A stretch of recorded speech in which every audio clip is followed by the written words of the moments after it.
महंगाई जरूर बढ़ रही है, लेकिन इन छात्रों पर एक बर्बर लाठी मारी जा रही है। इलाहाबाद विश्वविद्यालय में गरीब परिवार का छात्र पढ़ने आता है। इलाहाबाद विश्वविद्यालय में किसी अडानी अंबानी का नहीं, किसी मित्तल का नहीं, किसी टाटा का नहीं, किसी महिंद्रा का नहीं आ देंगे। जब छात्र संघ रहेगा नहीं तो छात्रों की बात करेगा कौन? मैं तो कहता हूँ पूरे हिंदुस्तान के अंदर शिक्षा को मुफ्त करिए ना, आप शिक्षा को मुफ्त करिए कि शिक्षा की फीस बढ़ाएंगे। आपको कर्ज माफ करना है तो बड़े बड़े उद्योगपतियों का, और भार किसको देना है? इन छात्रों को। ये छात्र अगर 400 दिनों से लड़ रहे हैं विश्वविद्यालय के अंदर, तो अंग्रेजों के खिलाफ भी हिंदुस्तान के लोगों ने वर्षों संघर्ष किया था। छात्रों के सामने इंदिरा गांधी को झुकना पड़ा था, तो फिर ये सरकार से हम लोग, प्रशासन इनको भरपूर छूट दे रखा है कि हम आपको छूट दे, आप जैसे मन करे इनका खून चूसिए, इनके पैकेट से पैसे निकालिए, क्योंकि हमें पैसे अडानी को देनी है, अंबानी को देना है, कि उसी दिन केंद्र की सरकार को हम लोग उखाड़ कर फेंक देंगे।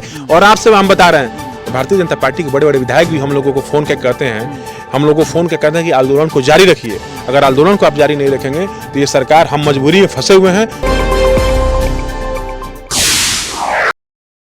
अगर हम लोग आपके हक की बात करके चाहते हैं कि आपकी फीस कम हो जाए, विश्वविद्यालय में छात्र संघ बहाल हो जाए, विश्वविद्यालय के अंदर शिक्षक संघ हो सकता है, कर्मचारी संघ हो सकता है, तो छात्रों को छात्र संघ नहीं हो सकता है। अंग्रेजों के ज़माने में छात्र संघ था, इस ज़माने में छात्र संघ नहीं जाएगा। देश की आज़ादी के लिए छात्र संघ था, इस ज़माने में छात्र संघ नहीं जाएगा।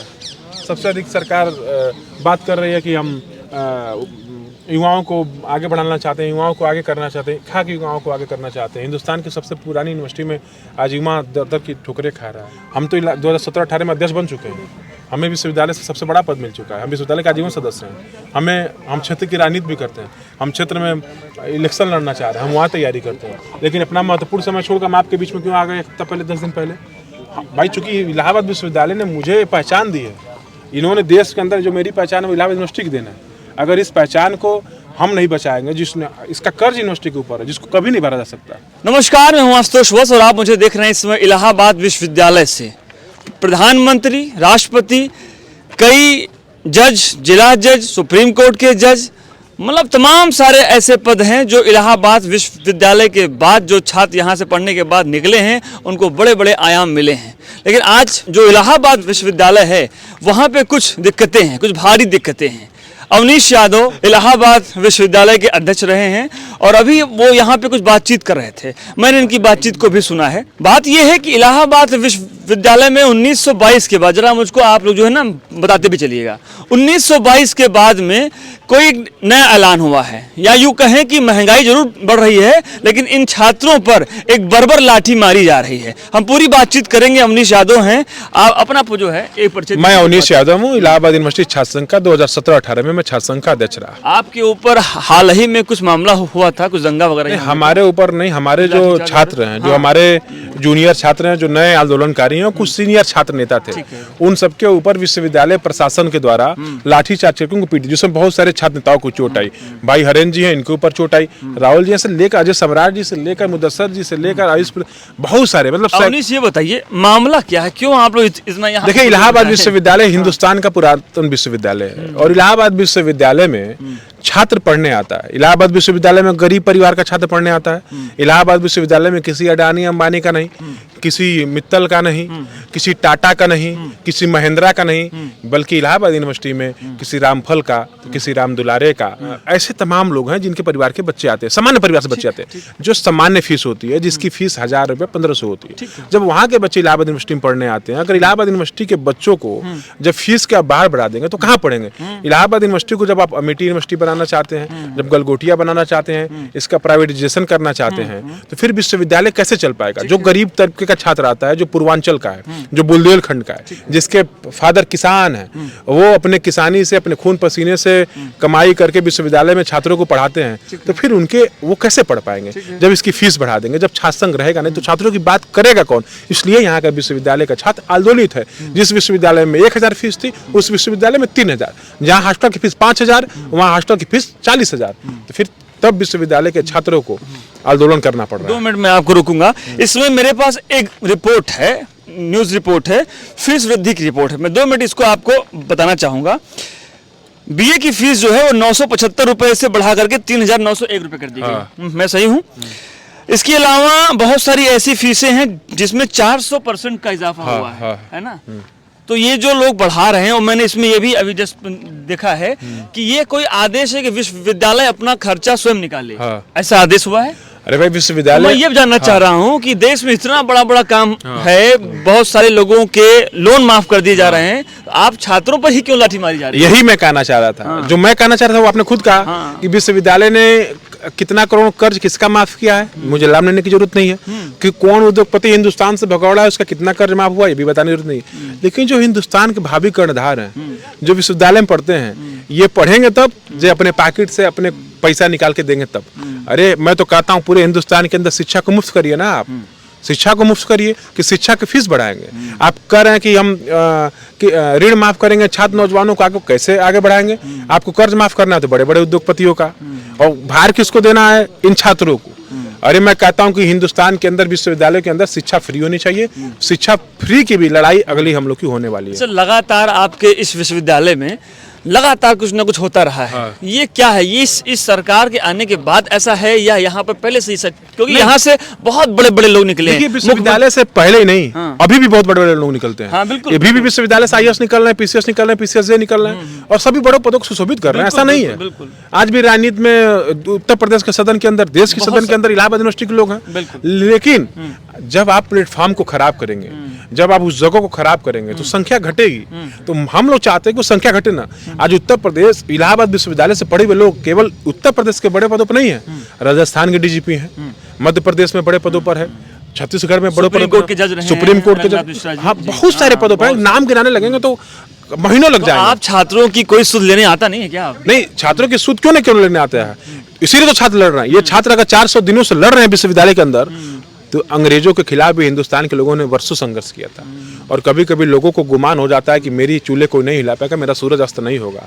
ये सरकार भी लोगों को प्रश्रय देकर, सरकार के भी प्रश्रय देकर, उनको सुरक्षा देकर छात्रों को दमन कराना चाह रही है। लेकिन जब भी छात्र उठ कर खड़ा हुआ है, देश को आज़ादी तब मिली जब देश के नौजवानों ने गांधी जी का साथ दिया, खड़े हो गए।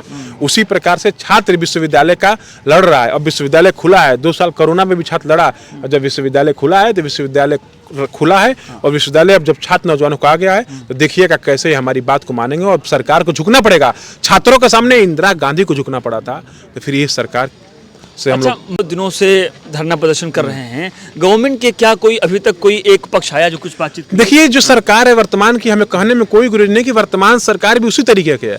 अगर वर्तमान सरकार इन छात्रों के दर्द को समझती तो क्या ये अपने ये यहाँ के कुलपति को, प्राक्टर को, DSW यहाँ प्रशासन को प्रश्रय देती, इनसे बुलाकर तलब नहीं करती? लेकिन प्रशासन इनको भरपूर छूट दे रखा है कि हम आपको छूट दे, आप जैसे मन करे इनका खून चूसिए, इनके पैकेट से पैसे निकालिए, क्योंकि हमें पैसे अडानी को देनी है, अंबानी को देना है, और तमाम मेरे जो उद्योगपति मित्र हैं उनको देना है। तो इसलिए गरीबों को खून चूसो, इनके पैकेट को चूस लो, इनको एकदम इस लायक छोड़ दो कि ये कहीं जा ना पाए, अपनी बात कह ना पाए। तब हिंदुस्तान का छात्र नौजवान अब सड़कों पर आ चुका है, अपने हक और अधिकार की लड़ाई लड़ेगा। कितने दिनों तक अभी ये धरना प्रदर्शन और आपका बढ़ेगा? नरे, जब तक हमारी बात नहीं मानेंगे तब तक केंद्र की सरकार को हम लोग उखाड़ कर फेंक देंगे।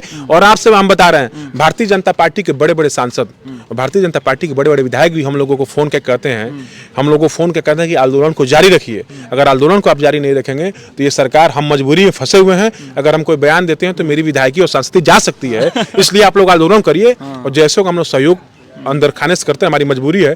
लेकिन 2024 के चुनाव के पहले, जैसे 24 का चुनाव आएगा, 24 शुरू होगा, देखिएगा भारतीय जनता पार्टी के 50 सांसद और 60 सांसद इस सरकार के खिलाफ इस्तीफा दे देंगे। और विधायक तो इंतजार कर रहे हैं कि जैसे, क्योंकि वो भी त्रस्त है, उनके घर के बच्चे भी नहीं पढ़ पा रहे हैं, लिख पा रहे हैं, इसलिए वो भी लोग तैयार बैठे हैं। और बहुत भारतीय जनता पार्टी के सांसद और विधायकों का भारी समर्थन मिल रहा है। अविनाश जी, मेरी बहुत सारी आपके साथ शुभकामनाएं। हमारी भी आपको ढेर सारी शुभकामनाएं हैं। खूब धरना करिए और इन छात्रों को इनका हक दिलाइए। इतने सालों बाद जो ये फीस वृद्धि हुई है, ये वाकई में ये गलत है। ये मैं भी एज ए जर्नलिस्ट इसको मानता हूँ, क्योंकि मैं आपको बता दूं, छात्र जो इलाहाबाद विश्वविद्यालय, BHU या तमाम सारे जो भी ये गवर्नमेंट के जो स्कूल यूनिवर्सिटीज होती हैं, यहाँ पे कौन आता है? यहाँ पे कोई बहुत अमीर घर के बच्चे नहीं आते हैं। यहाँ पढ़ना एक अपने आप में एक सपना होता है। और ये जो बच्चे आप यहाँ पे देख रहे हैं, यहाँ कोई बहुत धनाढ्य घरों के बच्चे नहीं हैं कि यहाँ पर ये 400% की ये फीस बढ़ाई गई है। लेकिन यहाँ पर अविनाश जैसे लोग हैं जो यहाँ पर अपना कोई मतलब साधने नहीं आते हैं। अविनाश, वैसे तो आप यहाँ पे सॉरी अवनीश जी, यहाँ पर आप पर आरोप भी लगता है कि आप राजनीति हैं, आप विपक्ष के नेता हैं, लेकिन मैंने भी आपकी बातचीत सुनी, आप बड़ा अपनत्व के साथ लोगों में यहाँ पर कुछ बातचीत कर रहे हैं। ये खून में जो छात्र राजनीति है, इसका क्या है, उदय कैसे हो रहा है? देखिए, हम लोग विश्वविद्यालय में पढ़ने आए थे, हम लोग भी गोल्ड मेडलिस्ट रहे हैं। इलाहाबाद यूनिवर्सिटी का मैं गोल्ड मेडलिस्ट रहा हूँ। मैं गोल्ड मेडलिस्ट रहा हूँ। मेरा पॉलिटिकल साइंस एजुकेशन सब्जेक्ट रहा, मैं उसमें अच्छे नंबर आते थे हम लोगों के। हम लोग पढ़ने लिखने, हम लोग के सपनों में IAS IPS बनने का सपना था, लेकिन जब छात्रावास में हम लोग समस्याओं को देखते थे, जब समस्याओं से हम लोग ग्रसित होते थे विश्वविद्यालय में, तो हम लोग अपनी बात करने जाते थे। बात करने गए, पुलिस ने मुकदमा लाद के जेल भेज दिया, प्रशासन ने मुकदमा लाद के जेल भेज दिया। तो हम तो IAS बनना चाहते थे, हमें छात्र रानी तो विश्वविद्यालय ने सिखा दिया। फिल्मी कहानी हो गई। हाँ, ये छात्र रानी तो विश्वविद्यालय ने सिखा दिया। जब हमारे ऊपर मुकदमा कर दिया, मैं कोई परीक्षा तो दे नहीं पाऊंगा, कोई आगे की कॉम्पिटिटिव एग्जाम तो दे नहीं सकता। तो अब जब दे नहीं सकता, तो मैं जब हमको आपने लड़ाकू ही बना दिया, तो फिर हम छात्रों के मुद्दे पर लड़ने लगे। जब लड़ने लगे तो हम छात्र राजनीति में आ गए, और छात्रों के मुद्दे पर लड़ते लड़ते यहाँ के छात्रों ने मुझे छात्र संघ का अध्यक्ष बना दिया। मुझको बात बताइए, अगर ये सरकार यह प्रशासन आपकी बातों को नकार देता है, नहीं मानता, क्योंकि योगी सरकार इस मामले में जानी जाती है, वो अपने ही ढंग से वो काम करती है, क्या रहेगा आपका आगे? कोई हिंदुस्तान है, और हिंदुस्तान के अंदर किसी की तानाशाही नहीं चलेगी। पूरे विश्व के अंदर अगर सबसे बड़ा लोकतांत्रिक कोई देश है तो हिंदुस्तान है, और हिंदुस्तान लोकतांत्रिक व्यवस्था से चलता है।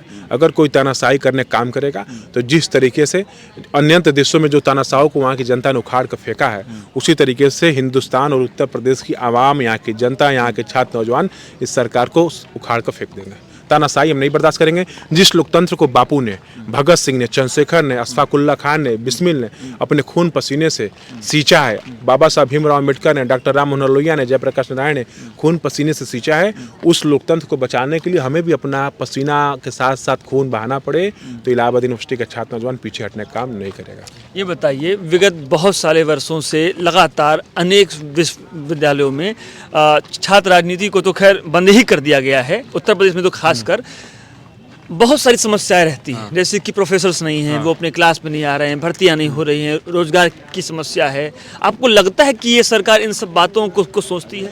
क्यों सोचेगी सरकार? जब सरकार को अडानी और अंबानी का पेट भरना है, तो क्यों सोचेगी सरकार? सरकार को जब छात्र नौजवानों के बारे में सोच, तब सोचती। वो तो चाहती है कि हिंदुस्तान का छात्र नौजवान बेरोजगार हो, भुखमरी का शिकार हो, कि ना हमारे खिलाफ आवाज उठाए, ना हमारे हक के लिए बात करे। तो इसलिए इनको बेरोजगार बनाओ, इनको लूला बनाओ, इनको अपंग बना दो। जब ये लूला रहेंगे, अपंग रहेंगे, जब इनको दिव्यांग रहेंगे, जब इनके पेट में दाने नहीं रहेंगे, खाने बिना मरेंगे, तो हमारे खिलाफ लड़ेंगे नहीं। जब हमारे खिलाफ लड़ेंगे नहीं, तो हम जो मन करेगा वो करेंगे। तो इसलिए छात्र नौजवानों को ये लोग ऐसा करना चाहते हैं। ये छात्र जितने भी हैं विश्वविद्यालय की, ये आप, क्योंकि आप तो एक जो है आप कुछ पॉलिटिकल हैं, लेकिन क्या ये आपकी बातों से इत्तेफाक हैं? क्यों नहीं इत्तेफाक है? इत्तेफाक ना होता तो इसी विश्वविद्यालय में फीस वृद्धि के खिलाफ 10,000 छात्र सड़कों पर आते? क्या कैंडल मार्च में 15,000 छात्र सड़कों पर आते? क्या कुलपति को घेरने के लिए 20,000 छात्र सड़कों पर आते? नहीं रहते। सब इतने छात्र सड़कों पर आकर हैं तो इनके खिलाफ हैं। और सोचिए, चिंगारी लग चुकी है, और ये चिंगारी किस दिन आग के रूप में फूटेगी, और किस दिन ये सरकार और यहाँ के प्रशासन में बैठे लोग जल के भस्म हो जाएंगे, हम आपसे बता देना चाहते हैं आपके माध्यम से। आखिरी बार क्या यहाँ का जो एक प्रशासन है विश्वविद्यालय का, आखिरी बार कोई गेट टुगेदर, कोई बातचीत हुई? अरे भाई, तनाशाही अपनाए पड़ा है। जब देश की सरकारी उनको प्रेशर दी कि जो बुझाए वो करो, तो वो तो तनाशाह बन बैठे हैं ना। तो अब उनको ठीक करने का काम भगत सिंह की औलादे करेंगे, चंद्रशेखर आजाद की औलादे, बापू की जो नस्लें हैं, ये जनरल डायर को, डलहौजी को, कर्नवालिस को, जो हैं विश्वविद्यालय में बैठे हैं, इनको हम लोग, भगत सिंह को मानने वाले लोग, इनको ठीक कर देंगे, इनको सही कर देंगे। और जब ये ठीक और सही हो जाएंगे, तो अपने आप विश्वविद्यालय ठीक और सही हो जाएंगे। बहुत बहुत शुक्रिया आपसे बात करने के लिए, बहुत बहुत धन्यवाद। तो अभी मैं इलाहाबाद विश्वविद्यालय में हूँ, यहाँ पे कई लोगों से मैं बातचीत करूँगा। दरअसल इलाहाबाद विश्वविद्यालय में कई सारे मुद्दों को लेकर के पिछले कई महीनों से लगातार घटनाएं घटती रह रही हैं। यहाँ पे आगजनी हो रही है। अभी बीते दिनों इलाहाबाद विश्वविद्यालय में गोलीबारी हुई, यहाँ पे आग लगाई गई, गाड़ियों में तोड़फोड़ की गई, बहुत सारे यहाँ पर कांड होते रहे। मैं आपको बता दूँ, इलाहाबाद विश्वविद्यालय में 1922 के बाद अचानक से यहाँ पर एक आदेश आता है कि विश्वविद्यालय, मैं आपको दिखाऊँ, बहुत बड़ा ये एक बड़ा कैंपस है, बहुत सारे छात्र यहाँ पे पढ़ते हैं। और एक चीज़ यहाँ की जो कि सबसे बड़ी बात है कि इस विश्वविद्यालय में पढ़ना हर छात्र का, हिंदुस्तान के छात्र का एक सपना होता है। लेकिन 1922 के बाद 2022 में छात्रों के ऊपर एक बर्बर, आप ये कहें कि आदेश दिया गया और फीस वृद्धि बहुत बड़े स्तर पर बढ़ा दी गई है। इसके पीछे बहुत सारे कारण हैं।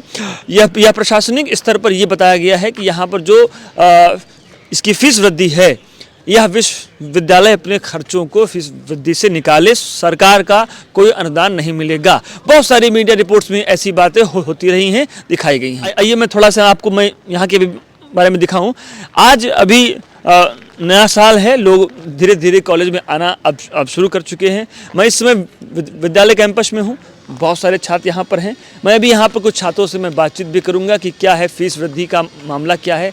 यहाँ के बहुत सारे ऐसे मामले हैं, लेकिन सबसे दुखद बात यह है कि जो छात्र इलाहाबाद विश्वविद्यालय से पढ़ करके देश के सर्वोच्च पदों पर बैठे हैं, वो आज इन छात्रों का, आप यूँ कहें, इनकी कोई सुध नहीं ले रहा है। ना कोई जज ले रहा है, ना कोई मुख्यमंत्री ले रहा है, ना कोई राष्ट्रपति ले रहा है, ना जो कार्यवाहक प्रधानमंत्री के पद पर लोग रहे हैं, ना वो ले रहे हैं। यह बहुत ही दुखद बात है। जुड़े रहिए हमारे साथ में, देखते रहिए चर्चा टीवी। शुक्रिया।